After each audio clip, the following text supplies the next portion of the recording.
Well, hey folks, I'm back with my first Magic video in like over a year almost. I went to the pre-release for Edge of Eternities and I wanted to give sort of an overview of the experience, the decks I played against, what I built, and show off my pool and the pulls from the prize packs. Pre-releases are just great ways to meet new people, help support your store, try out some of the new cards, and hopefully open something exciting. Ever since set boosters disappeared, I stopped opening packs, but I'll go to at least a pre-release or two. So why don't I show you some cards and just dive right in and show you the deck that I played for Saturday's pre-release. All right, so we're gonna get into the deck. Like I said, I played red-green. I had 10 forests and 7 mountains. I actually started with 18 lands, but ended up cutting an additional forest to play a larger creature because I thought I needed a little bit more gas in the late game. So let's just go over the cards, I guess. Hemosymbic Might. This was a great way to start the game. You know, it's a little aggro creature, I guess. His ability did, in fact, come into play a couple of times where he was a 2/2 because of counters, but mainly it was just a 1/1 to attack early. And I never found an alternate way to tap him because I didn't do the spacecraft thing. I just used him as an attacker. Atmospheric Greenhouse. This is an amazing card to put +1/+1 counters on each of the creatures that you control. It costs 5 and you can turn it into a flying trample flyer. But most of the time it was just, I have 3 or more creatures on the board. I'm going to play the greenhouse, buff them up, and then attack in for even more damage than was expected. So that was a really good one. Sammy's Curiosity, gain 2 life, sure, but really paying 1 for a lander token so that you could guarantee get a land drop. This was very, very good. If I had another one of these in the deck, I would have played it as well, but only had the 1. Close Encounter, this is just a green form of removal. Basically, choose a creature you control, it deals damage to another creature, right? So it's instant speed too, which was very, very helpful. So Close Encounter was a good card. Ice Cave Crasher. This is just a 4/4 for 4 with trample sort of on curve. So he was a very good target to put counters onto, and I was glad to have another trampler in the deck. So that was a really good one. I don't really know how I'm organizing cards yet. Diplomatic Relations. I think I had 2 of these. This is just another form of removal, of course. Choose a creature you control, choose another one. The thing that came in really handy was the +1 and the Vigilance, because there is quite a bit of white removal that destroys or deals damage to a tapped creature. So this, my opponent told me that this actually foiled their plans a couple of times because it kept my big beater untapped when I attacked. So this was super, super useful. Had 2 of those. We'll put it there. Sea Chip Impact. There's a lot of like random little artifacts that people were playing. Mainly the food artifact. I forget what it was called. The like tough piece of beef or something. The food artifacts, and then the landers. You could use this to blow up someone's lander or just a small artifact creature. There's a red aggro creature that a lot of people played. That was like an all-star of the pre-release, and this blows him up. Gets rid of his counters and gives you a lander token, so very good. So like 4 pieces of removal so far. Siege Ship Agrarian. This was definitely one of like the all-stars. I'm going to show you my rares here in a second, but this is definitely one of the all-stars of my pre-release. So whenever he becomes tapped, you create a lander token. That happened at least 2 or 3 times. And whenever land comes in, you put a +1/+1 on him. So it's like he is the engine to build himself up. It doesn't require another card to do it, which is great. So Agrarian was very, very good. Meltstrider's Gear, there's quite a bit of flying going on, especially against the blue players. I think I only played against 2 decks that contained blue. So the reach was helpful, but most of the time I just put this +2/+1 equipment on a small little guy, like a slag drill scrapper, while I was holding on to like a big creature that I didn't want to play because I knew they had removal. And so I'd be able to get in like 3 or 4 times before the opponent was like, okay, I'm just going to get rid of your thing because it's gonna kill me if I don't deal with it. So this was okay. Drix Fatemaker, this is another all-star here. So when he comes in and you can warp him, he puts a +1 on another creature. But the real ability here is that every creature with a +1/+1 has trample. And this became very, very important when I was trying to do combat math, and it was like, you know what, you just swing in with everything because they all have trample. So most of the damage is going to get through. Even if they chump, you're still going to hit them for damage. So this is a very good card. Shattered Wings, I actually boarded this in the last 2 games I played because I saw more flyers. But it also destroys an artifact or enchantment, and there's a ton of people playing red, and most of red's cards are robots or artifact creatures. So this was just another form of removal, just a kill spell, which is great. So I'm up to 5 now. Tanuke was great because he's a 2/4 for 3. There's a couple times I didn't hit him on curve, which was kind of frustrating, and one game where I couldn't find a green mana, and I had mostly red cards, but I also had Tanuke and some removal, and I couldn't get that game closed out. But otherwise, I played him on curve most of the time when I found him, and he has landfall, so when a land comes into play, it just deals the damage to your opponent, or you can draw a card. I think I hit the second ability like twice the entire day, but his ability to just ping opponents is very, very strong. So I really like Tanuke.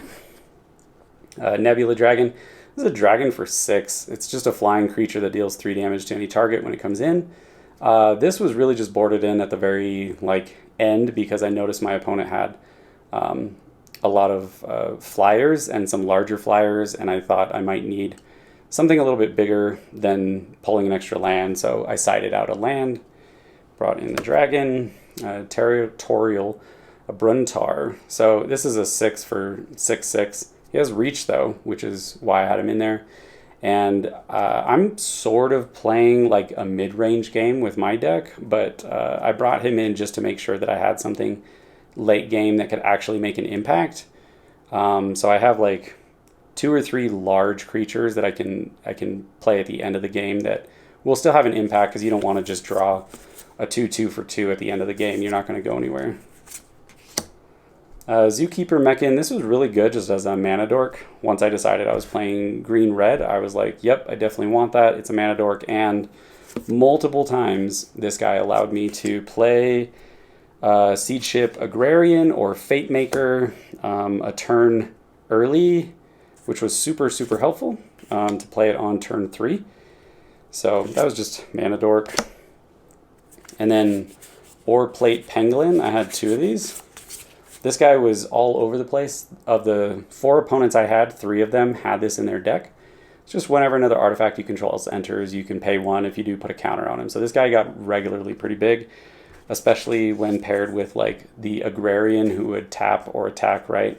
Creates a lander token comes in, you pay the extra 1, put a counter, and they're both attacking, right? So really good synergy between the Pangolin and the lander tokens. This is a very, very good card. Red Tiger Mechan, I think I only saw this twice. I usually paid the 2 for the warp just to get in there for 3 damage right off the bat, and then put him away, and then summon him later if I need to. But most of the time he was a play once, hit for 3, and then he disappeared. All right, so Slag Drill Scrapper, this is just a 1/2 for 1, which was helpful for having something early in the game, depending on what was in my hand or my plan for that game. He also has this ability, you can sacrifice another artifact or land and draw a card. I think I played that like once for a combat trick, but most of the time he was just a little guy that was early attacks, got a few damage in, or acted as a blocker, or of course, later on, like turn 3 or 4, you have your Pangolin out, you play the Scrapper, you pay an extra 1 to put a +1/+1 on the Pangolin, so a little bit of synergy. I never played this creature, but it was another creature with reach. He's a 4/5 for 5, which is pretty good. Most of the flying creatures were around a 4/5 power toughness, so he would have been relevant if I'd ever seen him. So that was most of the deck right there. Red was a little bit more of the aggro side, artifact focus, and then green was more of the +1/+1 counters. But now let's look at the rares. All right, so this is the rare pool that I opened. We got Mightform Harmonizer, which was super, super good. I played him, obviously. I opened the Dawnsire, which I thought was cool, so I put it in my deck because pre-release is supposed to be fun. Ouroboros, which is very, very good. Avendo, Waking Haven, Moonlit Meditation, Sunset Saboteur, Starfield Vocalist, Eternity Elevator, the Saraima, and Shambling Vent. So I didn't play any of these right here. I did open this, but I didn't think it would actually be worth it, especially in a limited event. Most of the time I would only be generating like 2 to 4 creatures max before some of them are getting removal. And by the time you station this up, if you're doing that instead of attacking, it's just not worth it. So I didn't play this, and I definitely didn't want to substitute for a forest, because if you're trying to play on curve, this comes in tapped. I did play a Dawnsire, and I played one game where I actually got it up to 10 and then up to 20. But somebody just Oblivion ringed it. I forget what the newest version of it's called. There's like 10 of them. But he put an O-ring on it, whatever it's called, and basically phased it out, and all the counters were gone. And I was like, well, that was not for anything. So after that experience, I never stationed anything, because they're just too much of a target. The 2 MVPs for rares were Mightform Harmonizer and Ouroboros. Harmonizer got an insane kill on, I want to say it was like turn 4 or 5, just because of the ramp. But I was able to use like a +1/+1 on somebody, add a counter to them, and then I had 2 lands come in, doubling the attack power of another creature up to, I think, 10, and it was just like a instant kill, since I'd whittled down their life total a little bit already. So this is a really, really, really strong card in limited, and I like that. Ouroboros was another one that's very, very strong, that I think the first time people see it, they want to reread it.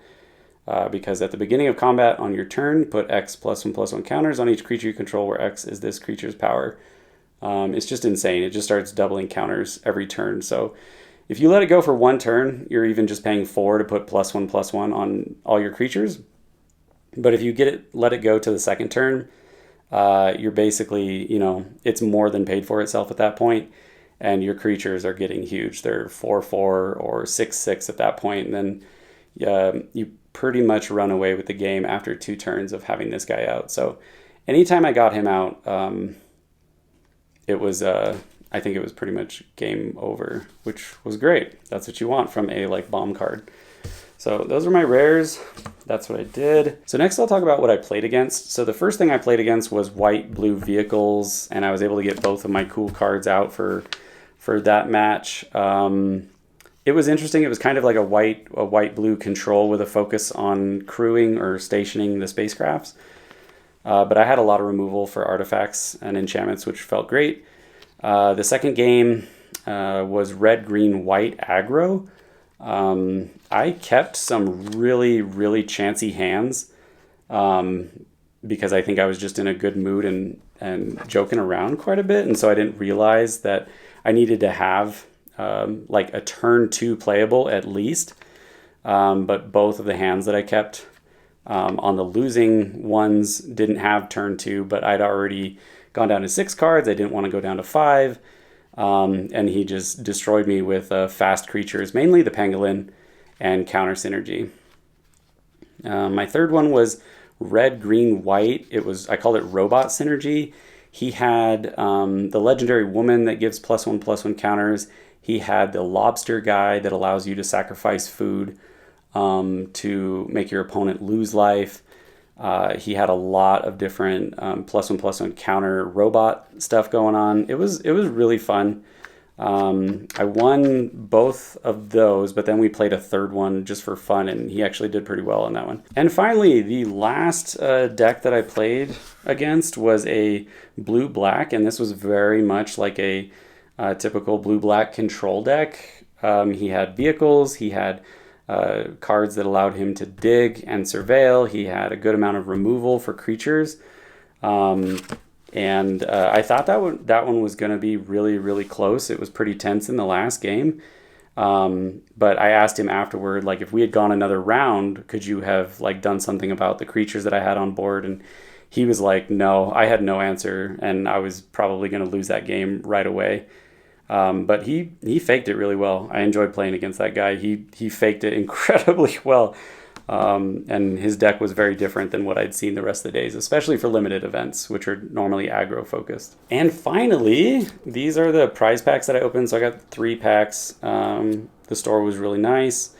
Singularity Rupture, probably never use that, but it's cool. A Gene Morph Imago, just a cool little insect guy that makes power toughness larger based on landfall. I'd opened a Evendo in my pre-release packs, but I was stoked to get a foil version in one of my prize packs, so that's super cool.